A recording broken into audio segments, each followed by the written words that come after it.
Olá, Olá, amigo. meus amigos. Todos bem? Sejam todos bem-vindos a mais um estudo de Salmos. Como está Haroldo? Como está Júlio? Tudo jóia. Mas tudo bem, então, aqui voltando, né? Depois de um tempinho, o nosso último Salmos foi antes do vir a ser.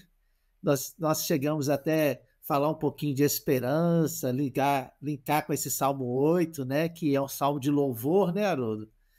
E que trata dessa questão do homem observando a criação, né? É o que eu me lembro, assim. E retomando, né, Leonardo, como é que foram esses tempos aí? Teve um Viracê da Esperança, Haroldo também participou, foi ótimo, né, Haroldo? Exatamente, Ju. Foi muito Exatamente. bom. Foi muito gostoso, né? É, Retomando. Hoje também, acho importante também a gente dizer, regressou à pátria espiritual, o nosso querido amigo, Divaldo Pereira Franco, esse trabalhador incansável, incansável, né? A palavra aqui, mais desse. E nós tivemos a alegria de poder conviver com ele. Gostaríamos de dedicar esse episódio de hoje a ele, né? A ele e ao trabalho dele, ao ensinamento dele. tantas lembranças boas, né, Haroldo, quando a gente esteve lá na mansão. Exatamente. O Haroldo falou, né? Ao exemplo dele, é uma vida, né? Uma vida de exemplo, um testemunho, né? Muito mais do que as palestras que tocaram a tantos corações, quantas pessoas conheceram o Espiritismo pelas palavras dele, né?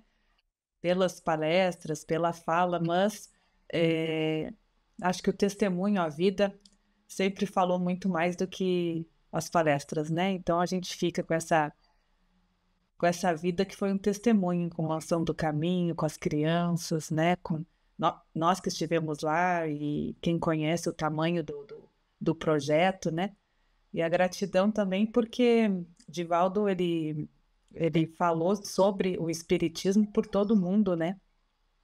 Esclarecendo. Mas sem dúvida. Não deixou de ser um salmista da doutrina, né, Haroldo? Cantou É, com aquele verbo isso mesmo. dele entonado, né? Com aquela fala, com aquele. Como é que chama?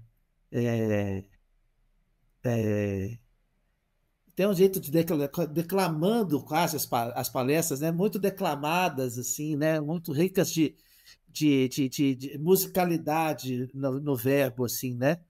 E deixou essa marca que eu tenho falado muito assim, agradeço a oportunidade dessa contemporaneidade, né, Haroldo? De ter convivido, né, nesse período, a Isso. Nossa, importância que fica para nós, né, porque que estivemos com ele, que convivemos, né, que somos desse período em que encontramos aqui Chico, Divaldo e outros, né, grandes nomes que passaram por esse período aqui que a gente também está encarnado, de transição planetária. É, então, é um momento realmente de gratidão, né, de louvor a Deus por essa obra, né, por esse carinho, por essa programação que a gente está inserido nela, né? Graças a Deus. Graças a Deus. É isso. Vamos para o Salmo 8 novamente.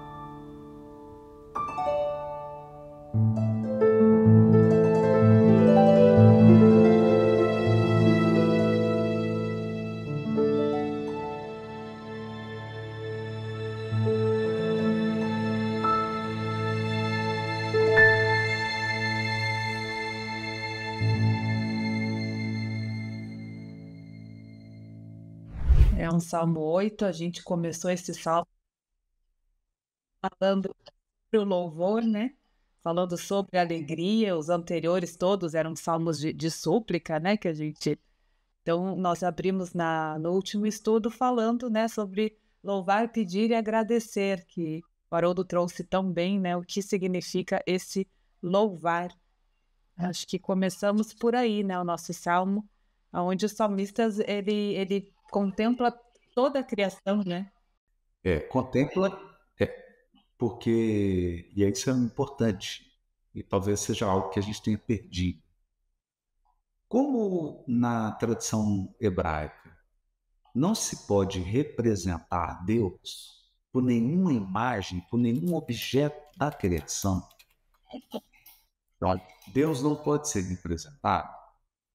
Eu acho que esse é o aspecto mais sofisticado do monoteísmo hebraico. Deus tem que ser conservado como uma pura abstração. Eu não posso ter nenhuma imagem, nenhuma figura, nenhum elemento da criação para representar Deus. Mas, por outro lado, eu conheço os atributos de Deus, eu conheço o caráter de Deus olhando para a sua obra. O que não é muito difícil para a gente entender. Como que a gente reconhece que uma pintura é de Tarsila Amaral, né? Tarsila do Amaral. Tarsila do Amaral. Como é que eu Tarsila do Amaral. Como é que eu reconheço que a pintura é dela? Olhando para as características que revelam o caráter, as escolhas artísticas, o talento dela. Só ela pinta o quadro daquele jeito, né? Como que eu sei que um quadro é do Monet? Né? E como que eu sei que é Deus? Olhando para a natureza, as leis naturais, eu começo a deduzir, começo por um raciocínio indutivo, começar a deduzir como é Deus. Quais são os seus atributos. Interessantíssimo isso, né? Interessantíssimo isso. Então, esse é um ponto importante aí desse Salmo 8, que é da gente louvar, de que louvar é escolher as coisas importantes. Louvar é escolher o que tem valor, né? É estabelecer uma lista de valores. Isso é louvar. Então, quando eu faço esse louvor a Deus, eu estou reconhecendo aquilo que tem valor, aquilo que é importante. Isso é fundamental. E ele vai citando, né, Haroldo? Ali no. Acho que seu retorno está um pouco alto, Haroldo. Ou da Eleonora, não sei. Ele vai citando essas percepções, né, dele na natureza, né, o salmista. Né,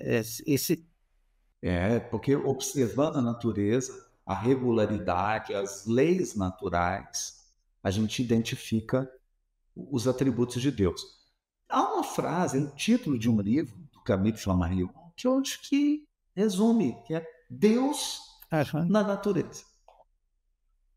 Deus na natureza. É isso. Deus na natureza. A gente tem a obra também do Casimiro Cunha, que nos traz bem isso, que é o Cartilha da Natureza. Cartilha da Natureza. Cartilha da Natureza. Olha isso. Né? Esse título é genial também, porque ele está dizendo assim, tem um ensinamento aqui, Deus está dizendo algo. Deus está transmitindo quais são os seus valores e suas escolhas através da natureza. Né? Porque ele poderia fazer do jeito que ele quisesse. Se ele fez desse jeito, essa escolha dele tem um valor, tem uma razão por trás. Não sei se você já ouviu essa coisa, fala assim, né, que na natureza você vai encontrar o código genético de Deus, né? É isso aí. E é uma marca que está presente na sua questões. Eu ia comentar que as primeiras questões, né, do Livro dos Espíritos remetem bem a isso, né? conhecer Deus pela sua criação. Então ele fala que olha a criação, a gente pode ver o Criador, que foi o que o Haroldo falou sobre as pinturas, né? Então Isso. o livro dos Espíritos já dá esse caminho. E quanto mais a gente conhece, por isso que às vezes quando fala que os cientistas, a comunhão, né, da ciência com a religião, ela vai a esse ponto, porque quanto mais você conhece a ciência, quanto mais você descobre o quanto é complexo, né, o quanto é perfeito, é que o Criador é perfeito demais, né? Exatamente. Exatamente. Perfeição infinita. A gente vai atrás e vai achando mais perfeição, vai atrás, vai achando mais perfeição. Né? É bonito. E aquela coisa da Fibonacci, né, Haroldo, que a gente vê também, que é lindo aquilo. Isso. Agora, tem um aspecto que eu acho que é importante para a gente voltar para o monoteísmo hebraico, né? Que é a ideia de que nós não podemos compreender integralmente Deus. Por uma razão muito simples. Para compreender integralmente Deus, eu teria que ter a inteligência de Deus.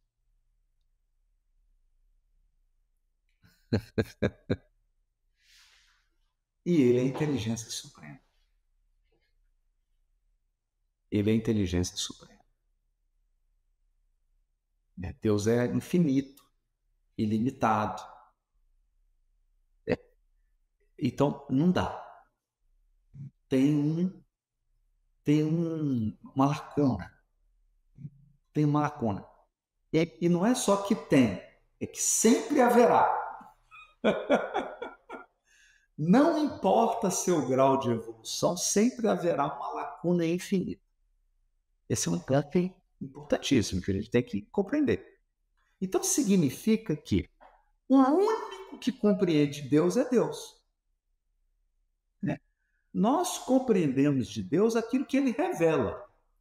Eu vou trazer aqui para a gente conversar. Né? Olha, questão 17 do Livro dos Espíritos.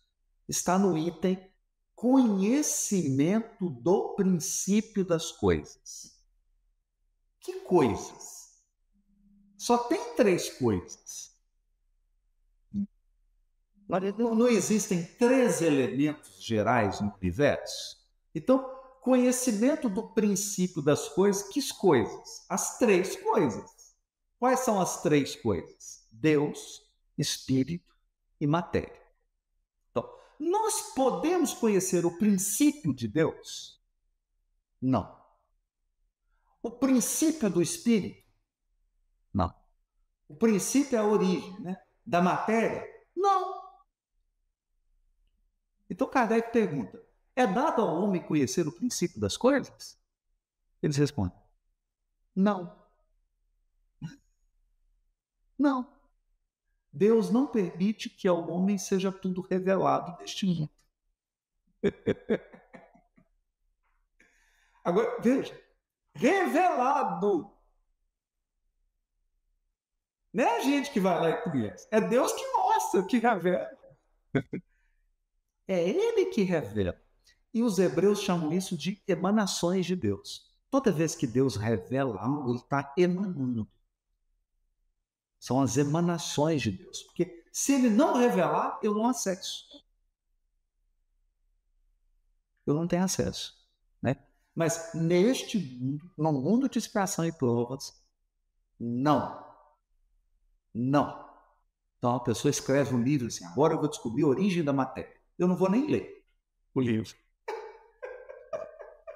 Eu não vou ler o livro, não vou ler. Porque não é dado ao homem, neste mundo, conhecer o princípio das coisas. Agora, aí o Kardec pergunta, penetrará o homem um dia o mistério das coisas que lhe estão ocultas? Agora, olha a resposta. O véu se levanta a seus olhos à medida que ele se depura. Mas, para compreender certas coisas, são-lhe necessárias faculdades que ainda não possui. Olha isso. 19.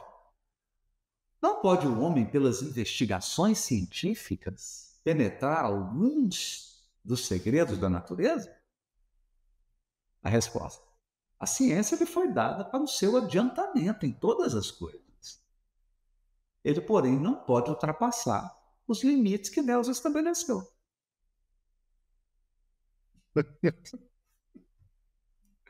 Maravilhoso, né? E eu tô com a perguntinha aqui só esperando.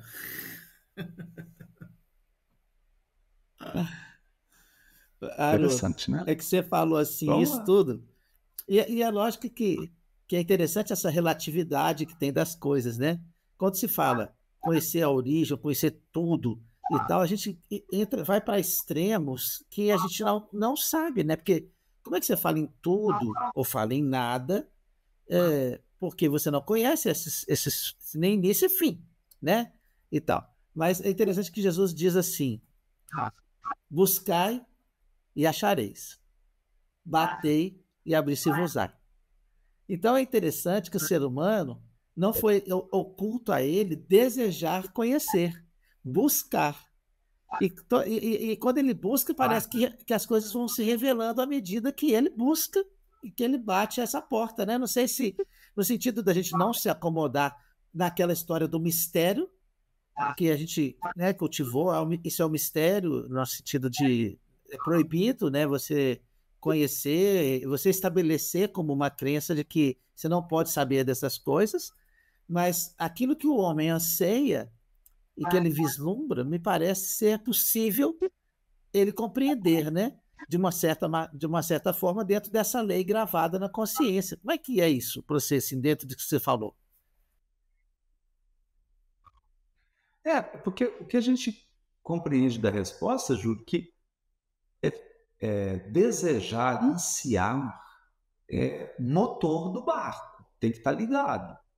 Não existe progresso espiritual, não existe evolução se eu não tenho esse anseio de avançar, esse anseio de progredir. Né? Esse é o motor do barco. Né? Se a gente perdeu isso, nós entramos num adoecimento da alma. Onde eu não tenho mais interesse em avançar, em progredir, em me aprimorar. É uma condição patológica. Agora, entre desejar e obter, tem um tempo. Se a gente entende isso, fica tudo mais fácil. Né? Existe um tempo. Então, o que os espíritos estão colocando aqui é que, olha,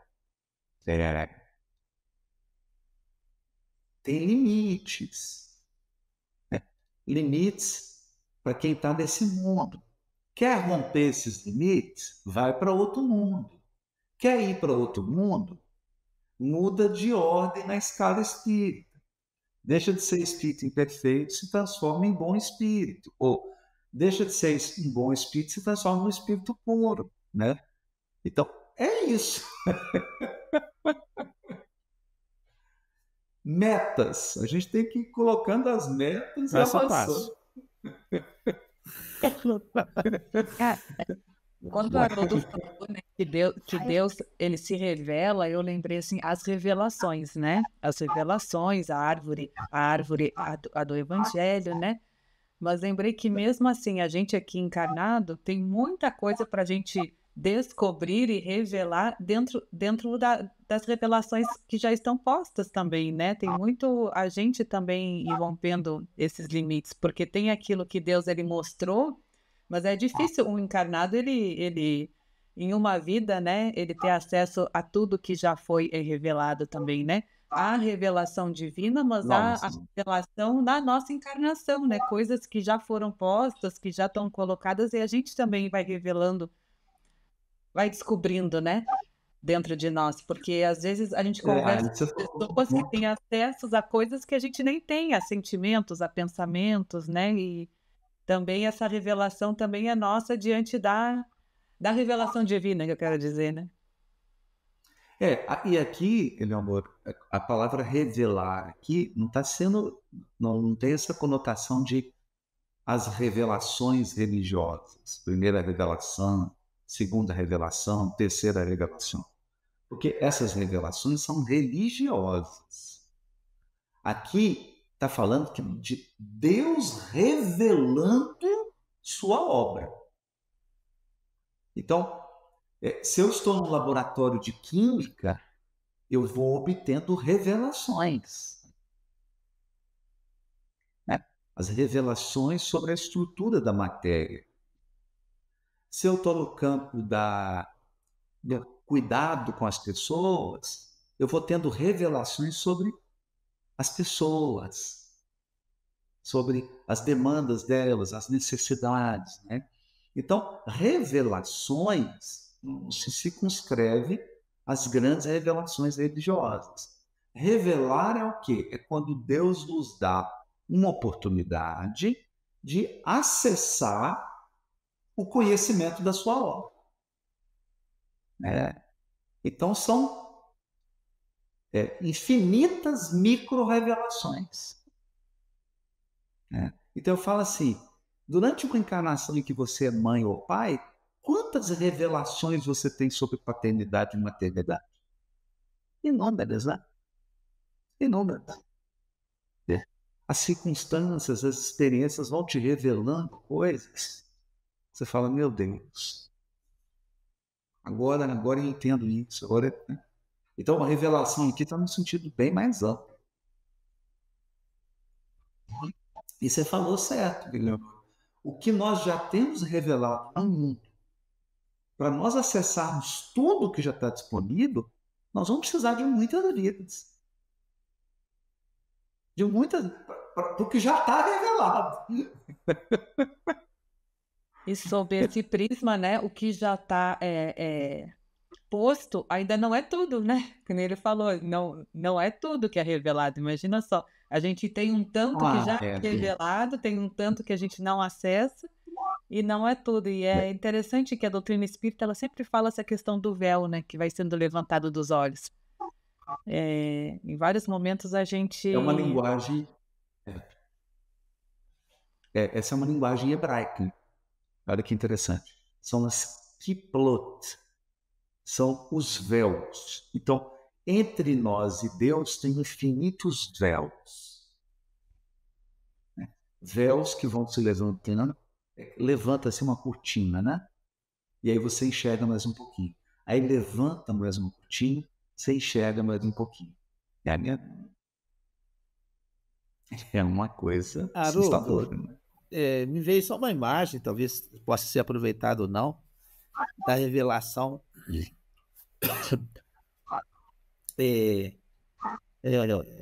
exemplificada ou também materializada na questão da estrutura do templo ali, né? Que parece que à medida que você vai penetrando cada etapa ali, não sei se tem uma... Exatamente. Exatamente. É essa a ideia. É exatamente essa a ideia. Exatamente essa a ideia. Essa comparação então, até com a escala espírita ali, né? De terceira ordem, segunda ordem, primeira ordem. E na medida que você vai... Por isso que os espíritos não falam em primeira categoria, a terceira ordem, espírito imperfeito. Segunda ordem, bons espíritos. Primeira ordem, espíritos puros. Eles não falam espíritos perfeitos. Espíritos puros, porque quando o espírito se torna puro, ele entra em comunhão com Deus. E entrar em comunhão com Deus não significa saber tudo que Deus sabe. Significa se tornar Deus. Significa entrar num processo de absoluta harmonia com Deus, onde, dali para frente, não há mais resistência. Eu sempre vou estar aberto às revelações de Deus. E vou caminhar pelo infinito da eternidade, pelo infinito da minha imortalidade, sempre recebendo revelações de acordo com o meu progresso, do meu avanço. Sem existência. Consigo nem imaginar o que é isso, Haroldo. Não conseguimos. Não conseguimos. Não conseguimos. Não conseguimos. Nós não temos ideia. A gente não tem ideia. Muda tudo, né? Dos propósitos, É, muda tudo, né? Muda tudo. Muda. Não, Não tem falta-lhes o sentido, é isso? Falta vários sentidos, né? Que a gente fala aqui, faculdades, né? Porque nós temos 5 sentidos, né? Ver, ouvir, tocar, as percepções, os sentidos, mas eles não são suficientes. Eles não são suficientes. E quando a gente estuda os sentidos, né? Então, vamos pegar o sentido da visão. O nosso olho, ele só consegue captar dentro de uma faixa de frequência. A gente não pega nem infravermelho, nem ultravioleta. Nós não conseguimos enxergar no raio-x, no micro-ondas, a gente não consegue. Tem uma limitação. O nosso olho tem um tamanho. Então, ele recebe uma luz, ele tem que processar aquilo, converter num impulso nervoso. Gente, é primário, assim, chega a ser grosseiro. Né? Chega a ser grosseiro. Então, há limites na nossa visão, há limites na nossa audição, há limites no fato de nós sermos corpóreos, né? Há limites, né? Eu não posso com esse corpo aqui, eu não posso sair da atmosfera da Terra, eu congelo, eu morro. Olha os limites aí. Né? A matéria, toda a matéria que nós conhecemos não consegue ultrapassar uma certa velocidade. Olha outro limite. Que as distâncias começam a ficar gigantescas. Então, é muito. Realmente, eu acho que a gente é mais presunçoso do que sábio, né? Falta, falta essa sabedoria. Mas nós estamos trazendo isso aqui para mostrar que só aprende quem tem uma disposição de aprender. E para aprender sobre Deus, eu tenho que me colocar na energia do louvor. Na energia do louvor. Então, o que significa isso? E é muito interessante isso. Por exemplo, o Júlio toca aí o violão. Tem estilos que ele gosta, tem estilos que ele não gosta. O que ele não gosta, ele não vai aprender. Não vai. Ele pode ter uma visão geral. Mas se tornar efetivamente bom naquele estilo musical que ele não gosta, que ele não vê valor, não vai. Então, primeiro você tem que dar valor. Depois você vai investir. Porque ninguém investe naquilo que não valoriza. Né? O louvar a Deus é um exercício de... É o primeiro exercício, o exercício de enxergar valor. Enxergar um valor. Para depois que eu enxergar um valor, aí sim, aí eu vou... E a gente vê que é isso que o nosso salmista ele faz, né? Quando ele fala que contempla o céu, né? A lua, as estrelas, que ele contempla tudo que tem embaixo dos seus pés, né? Que ele contempla as aves do ar, os peixes do mar. Ele está reconhecendo aquilo que ele vê, né? Ele está reconhecendo essa criação. Só que ele começa no primeiro e no último, ele começa dizendo assim: Senhor, dono nosso, quão ilustre é teu nome em toda a terra. E no final ele encerra: Senhor, dono nosso, quão ilustre é teu nome em toda a terra. Quando ele fala quão ilustre é teu nome em toda a terra, e você comentou que o nome é uma coisa que não pode ser falada nem dita, né? O nome de Deus, mas ele está louvando a Deus mesmo, né? Em toda a terra, ou aquilo que ele conhece de Deus, né? Esse é um aspecto, Eleonora, que eu falo que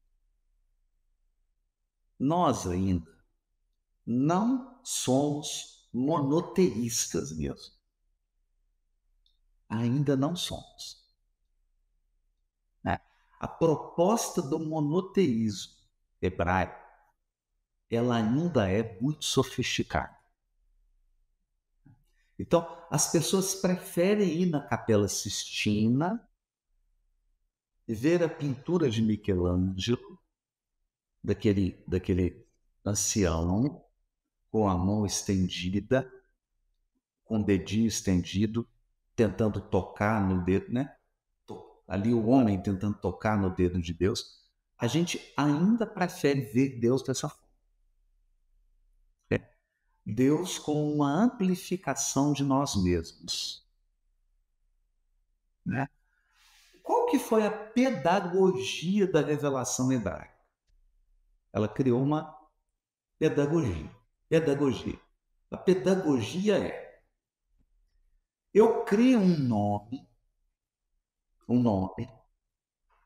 que só tem consoante. Por que isso é uma pedagogia? Eu crio um nome que só tem consoante porque a gente não consegue formar sílaba se não tiver vogal. Né?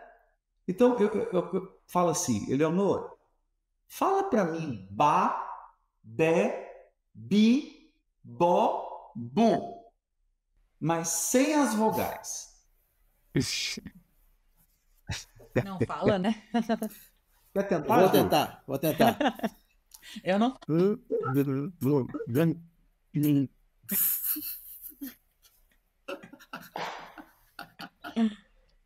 Então, esse foi um recurso didático. Foi dada uma tarefa para não ser cumprida. Então, eu te dou 4 consoantes. Por isso que Yahvé, Javé, isso aí é apelação, é não entender a brincadeira pedagógica. Não entendeu. Né? O exercício pedagógico foi dado para não ser feito. Eu te dou 4 consoantes e digo: não pronuncia. Agora, qual que é o sentido desse recurso pedagógico? É começar a nos educar.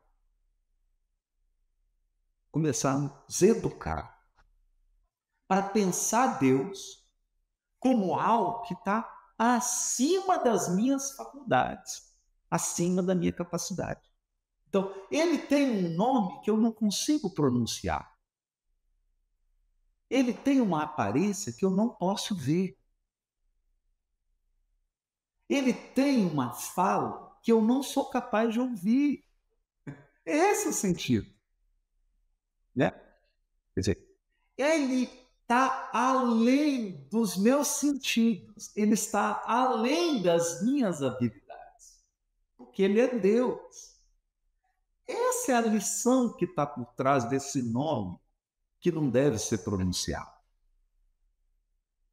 Então, quando o hebreu diz assim, o nome de Deus, ele está querendo dizer exatamente isso. Que há um Deus que eu não compreendo e há uma manifestação de Deus que eu tenho que compreender. Então, tem Deus, ele, Deus. Eu não consigo acessar. Ninguém sonda Deus. Quem nos sonda, Deus sonda a gente. Mas a gente não sonda Deus. Ninguém é capaz de sondar a Deus, mas Deus é capaz de nos sondar.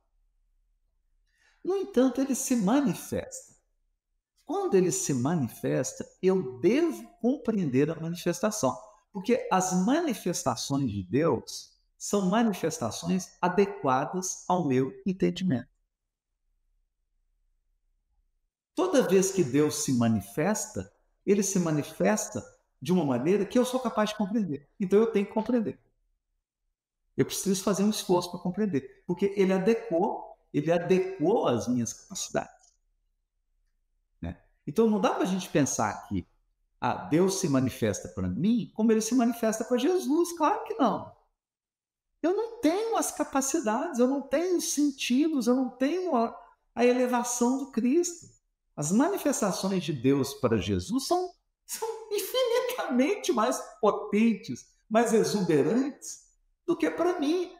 Mas por quê? Porque eu não sou capaz. Eu não sou capaz. É mais ou menos a gente marcar uma transmissão de um estudo de Salmos e chamar um recém-nascido para participar com a gente do estudo. Exatamente. Né? Você pode até chamar, mas que vai? Qual que é o efeito de nenhum? Porque ele não é capaz nem de contribuir nem de entender. Então tá tudo certo. Ele vai crescer. É interessante isso, né? É interessante porque quando você fala em compreender as manifestações, eu fiquei pensando lá em Gênesis, quando a gente estudou, né, a criação, que Deus criou, e depois pediu para que o homem ele desse nome às coisas, né? Aí fiquei pensando, esse dar nome às coisas é o homem compreendendo essa criação.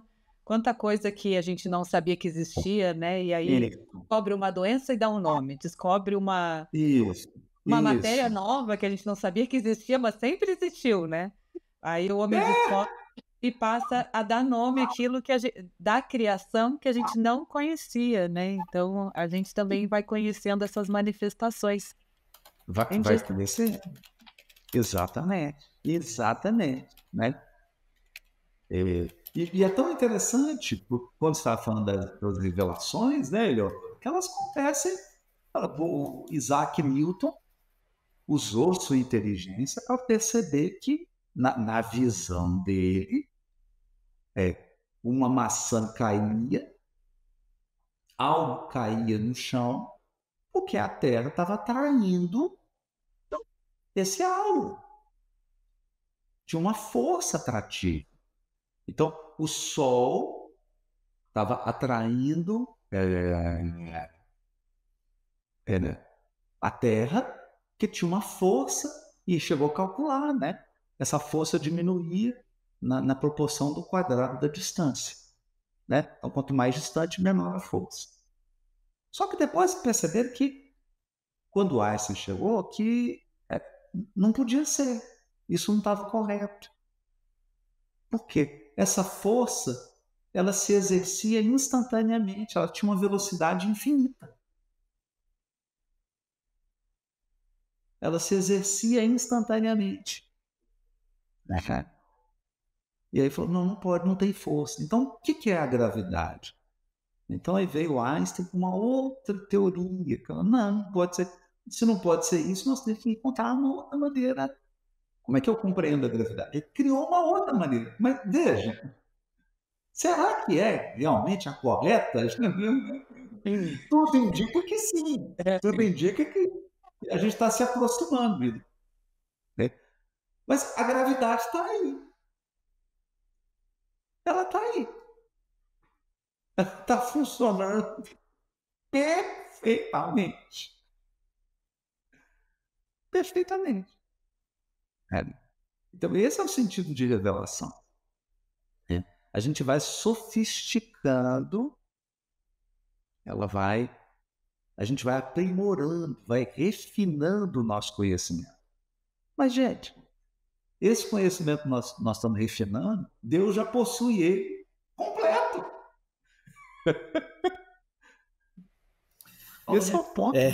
Haroldo, a gente já está indo para o fim do nosso episódio aí de hoje, mas eu até falei com você antes, tem uma perguntinha, porque ele vai falando dessa exaltação, de repente ele fala assim, ele exalta toda a criação e fala, o que é que ele viu no homem, né?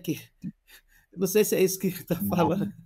Como é que você vê essa perguntinha aí, acho que no versículo 4 aí, não? Eu acho que é muito da pergunta 17 do Livro dos Espíritos. É dado ao homem conhecer o princípio das coisas? Não. Deus não permite que ao homem tudo seja revelado neste mundo. Então, o que é o homem? É esse ser filho de Deus, mas limitado, e nesse estágio da evolução, não pode. Mas eu quero, mas não pode. Aí o que eu tenho que fazer? depurar. Se você se depurar. E sem contar que se ele resolvesse responder, não entenderia nada, né? Mas... Esse é o ponto também, né? E aí a gente criou. Então tira Deus, então não existe Deus. E não tem limite para o ser humano. Não tem limite. Nós podemos conhecer tudo. Então tá bom, então tenta. É a Torre de Babel. Está todo mundo tentando construir uma torre que vai da terra ao céu. Né? O problema é que não está ninguém se entendendo. Por que não tem ninguém se entendendo? E essa é a grande parábola da Torre de Babel. Né? Porque esse projeto não é de Deus. O projeto de Deus é: melhora moralmente que eu te revelo.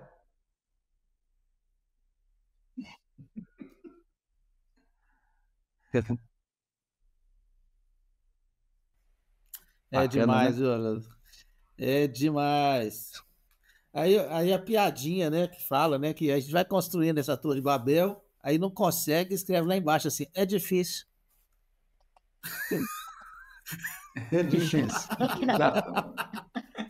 Exatamente. Exatamente. Amigo. É isso, né, gente? Vamos caminhando aí agora para os Salmos 9 no próximo estudo.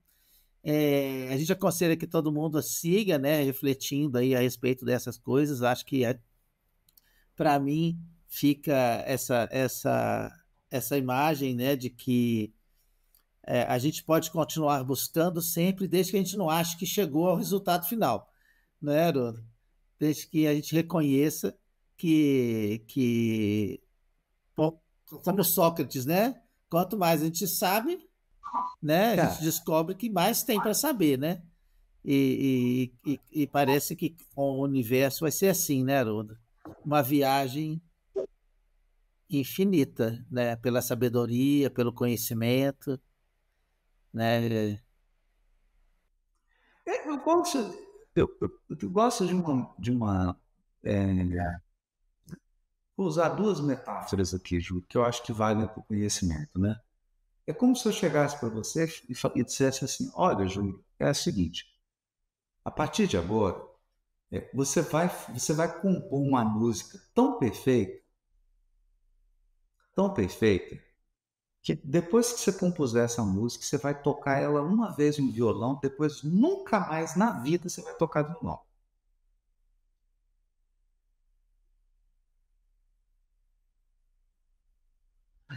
Tá. Vou dar um outro exemplo, então. Olha, Eleonora, você vai dar um abraço no seu filho, mas vai ser o abraço que vai ter infinito amor. Então vai ser o último abraço que você vai dar nele. Também não. Então, essa é a nossa ilusão. Ora, eu não quero tocar uma música perfeita para eu nunca mais ter que tocar o violão. Eu quero tocar o violão para sempre. Eu quero que o violão se aperfeiçoe, que eu cresça, ele cresça, a gente... Né? Eu não quero dar o abraço final, eu quero dar infinitos abraços. E que o próximo abraço sempre seja melhor que o último. Né? Então, nós somos imortais, nós temos a eternidade. Então, Deus nos deu um caminho infinito. Você nunca vai chegar no final do caminho da sabedoria e você nunca vai chegar no final do caminho do amor. Né? Porque, na verdade, se você entendeu a graça do jogo, eu não quero chegar no final.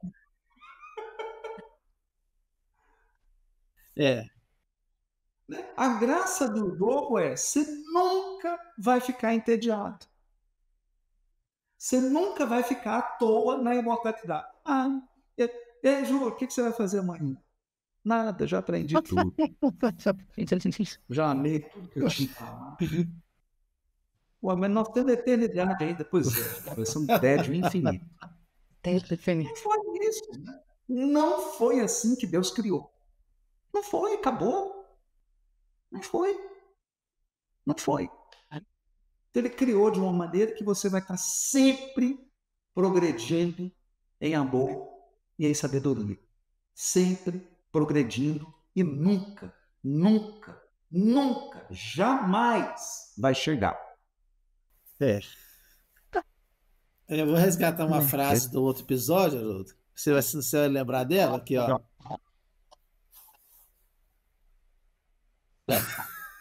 Isso, exatamente. Falando da eternidade, explorando infinito. É que o infinito é um negócio que perturba a gente, né? Porque é demais. É demais mesmo. É demais mesmo. E a gente já descobriu. O infinito perturba. Aí você fala assim, não, mas você não está entendendo, Haroldo. Eu já estou numa condição rística. Há 200 bilhões de séculos.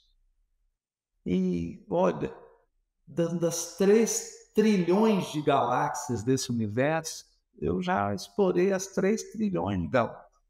Que maravilha. Então agora chegou a hora de se mudar de universo. Olha só. Esse é um dos universos da criação infinita de Deus. Agora vai começar essa exploração do novo universo. É tudo novo. Ô, canseira, rapaz, que me deu aqui. Ai, que vontade de voltar a tomar um cafezinho. Aqui, ó, os princípios se mantêm, né? As regras fundamentais se mantêm, os princípios se mantêm, mas, rapaz, Deus tem uma criatividade. É essa hora que o Chico fala assim, ai, que vontade de tomar um cafezinho. Aí você fala, não, vou voltar para a terra e tomar um cafezinho. É isso. É assim mesmo, né? É isso. Não cabe dentro da gente isso, né, Haroldo? A gente fala, mas assim, isso não cabe na gente, né? Assim, sinceramente, assim, E o que me dá a impressão, que eu ia falar lá atrás, assim, né, sobre essa questão do infinito, né? Como é que a gente trabalha o infinito fora, né? E o problema é que tem infinito fora e tem infinito dentro da gente. Então você está vivendo o infinito, a infinitude e tá vivendo ao mesmo tempo a limitação que parece que é a finitude e a infinitude ao mesmo tempo, né? E é assim, né, Júlio? Assim, quando a gente pensa, né, Leonor? A gente vê uma pessoa, por exemplo, vamos imaginar, né? Uma pessoa que a gente tem uma referência, um Chico Xavier. Né? A sensibilidade, o sentimento, o amor, a caridade, a bondade dele é muito mais sofisticada do que a nossa. Concordamos quanto a isso. Mas o Chico, diante de um espírito puro, ele vai falar assim, nossa, isso é muito sofisticado.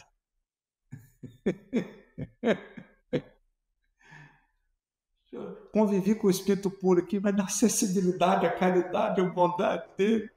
Gente, agora eu entendo o que o pessoal fala do Chico Xavier.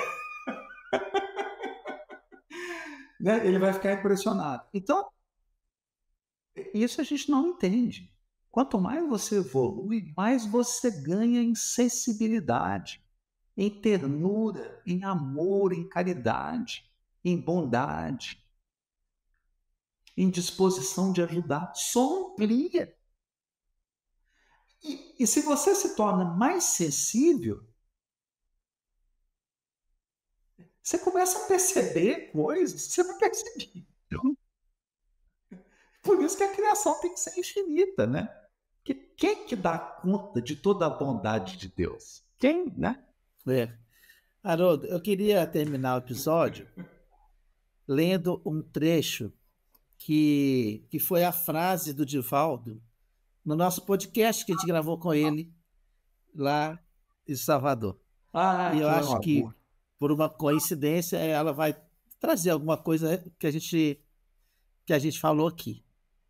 É um trecho do livro Vida Feliz, que ele usou como frase dele no podcast. E ela, vou ler um pouquinho maior, que eu peguei na internet aqui. Irriga o teu organismo com pensamentos saudáveis. A ação da mente sobre a emoção, o corpo e toda a aparelhagem fisiológica é incontestável.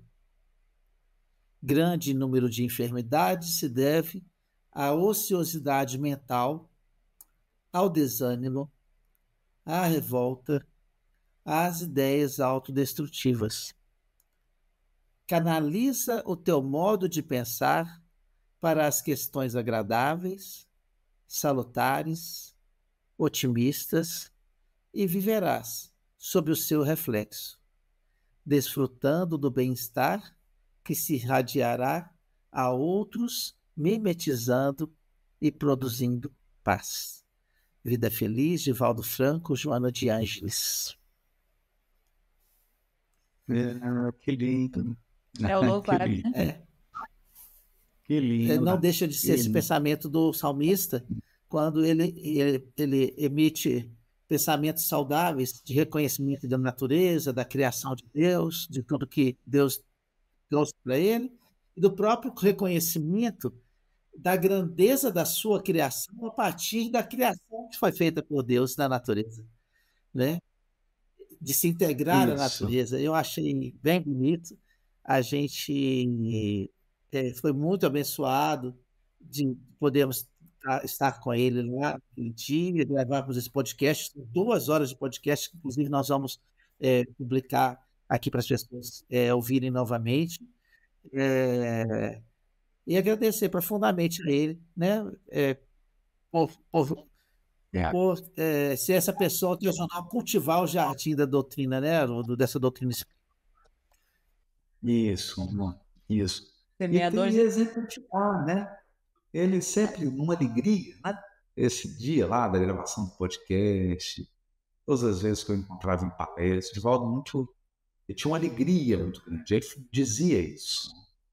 E um aspecto de incansável. Isso aí é uma coisa que me impressionou muito no meu convívio com o Divaldo. É absurdo. A capacidade dele, né, de superar obstáculos, tudo quanto é desafio, é incansável mesmo. Incansável. É incansável. É muito impressionante isso. Marcou muito também, Haroldo, que eu viajava com você, algumas viagens que a gente fez, e eu olhava assim, eu já estava assim meio que baqueado, né? Aí vinha de volta com a malinha dele, puxando a malinha, com aquela carinha boa, cumprimentando todo mundo, depois aquela fila de autógrafos gigantesca, e sabe, e passava pelo stand, cumprimentava, sabe? Eu acho assim, eu aprendi bastante com essa força dele, né, cara? Essa energia. E numa tarefa difícil, porque ele tinha sempre que sair de casa. Ele sempre tinha que sair do conforto dele, do aconchego dele, e se colocar em situações desconfortáveis. De um avião, uma temperatura de um avião, um deslocamento. Sempre em ambientes que naturais. Não estou dizendo que é má vontade de ninguém, não é isso, né? Às vezes sim, né? Às vezes ainda tinha isso também, né? O despreparo de quem estava recebendo. Mas nem sempre. Eu estou dizendo assim, os desafios mesmo de alegria. E o conselho que ele deu para você, falou assim, Haroldo, o negócio é assim, ó, se tem um banheiro, vai, se tem comida, come, você não sabe que hora.